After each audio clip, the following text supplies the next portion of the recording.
welcome back to my homestead. We are in the kitchen today because it is a pickling season. And as you guys know, I pickle my cucumbers a little bit different way. I pickle them without vinegar. That's right, you heard me right.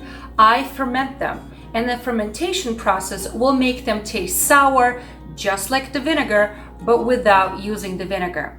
And fermented pickles are wonderful to be eating every day. You can put them in your fridge, you can put them in your basement or in some other cool storage like a root cellar if you have one. Those are awesome.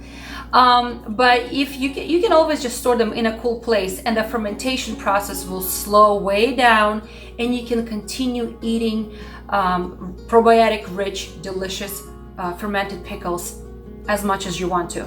We love it. I try to sneak them into every salad, into every little relish, into every little plate for my family members. And sometimes they don't even realize that I'm doing it. Sneaky mama that I am. But you can also preserve them for the winter. And I have a video already, and I'm going to link it up, where I show how I ferment my pickles. And I show them how I prepare them for the winter months. And I use the old-fashioned Russian method that my mama used.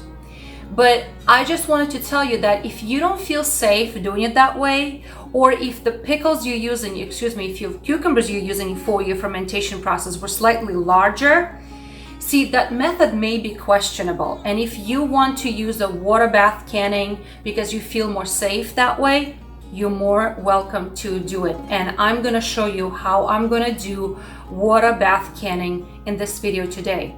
So I have in front of me a jar of pickles that I set to ferment 2 days ago, a day ago, I can't remember. I think a day and a half ago. And I just want to show you what it looks like when you're fermenting something, the fermentation process. You guys ready? Okay.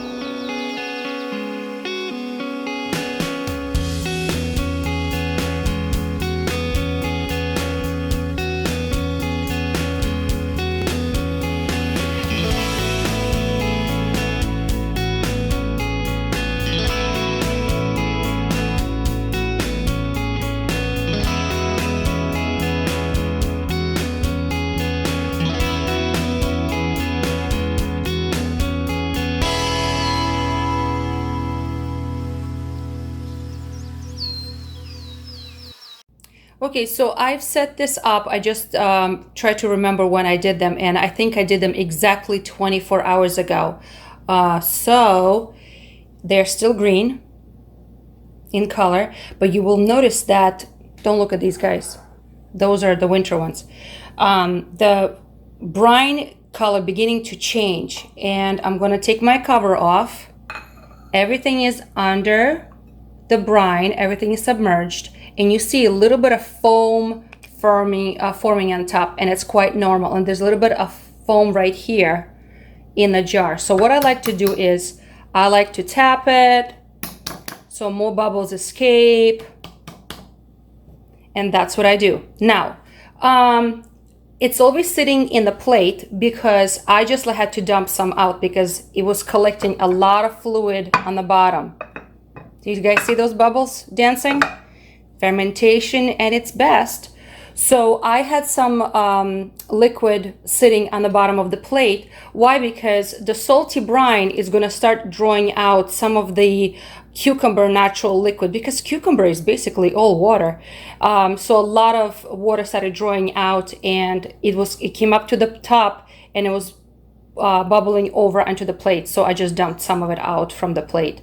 But I am quite feeling safe about this because everything is still under the brine, and all of my cucumbers under the brine. And right on the top I have, see those bubbles coming up?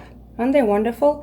And I smell that yeasty, very mild yeasty smell, because fermentation at its best.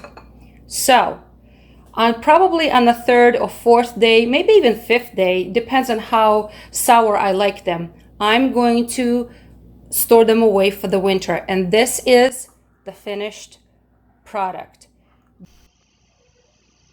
So after 4 or 5 days, the fermentation process is complete, and the pickles are delicious. But I would like to store some away for the winter months, not just to enjoy them today. So my process of pickling them for future, for long-term storage, is to drain all of the liquid into a pot, which will go to on a stove to boil. And I'm going to boil that for 5 minutes, rolling boil for 5 minutes. But in the meanwhile, I place all of the pickles into a wide mouth quart jars which have been previously sterilized. I discard all of the greens. They already did their job. They no longer need it. And now I'm going to pour all of the brine back into the jars with leaving half an inch of headspace. You know, the space between the liquid and the top of the jar. So I'm going to fill them all up and making sure that there's no bubbles left anywhere. I'm going to use my makeshift bubbler because you don't want any bubbles left which can cause improper seal. I wipe all the rims and apply sterilized hot lids and rings. So this is going to be a water bath canning process. I'm going to process them in my water can bath for 15 minutes. 15 minutes for quarts. That has been my process, and this is what I follow for safety guidelines. Always keep in mind that when we're putting jars into a hot water bath, the jars also have to be hot, otherwise they will break in the boiling water. It is very important that each jar is covered with about an inch of water on top of the covers. So I didn't have enough, and I'm just adding more boiling water from my tea kettle. And all of this process will take place for 15 minutes. So 15 minutes of water bath canning for my altitude. Okay, so the water bath process 15 minutes is over, and my jars are ready for storage. I always let them rest on my counter and completely cool off, which takes several hours. But for the safety, I just let them sit there for about 24 hours or so. After that, I do remove the rings because I never store my jars with rings on, because those can give you false security of a good seal, which they may not have. It's just a safety precaution. But yes, my pickles are ready for winter months. Aren't they beautiful?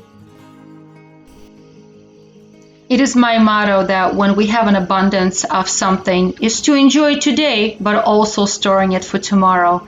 So here are my pickles. I label them so I will know what year I created them. And I encourage you guys to try this recipe, be encouraged, and try something new.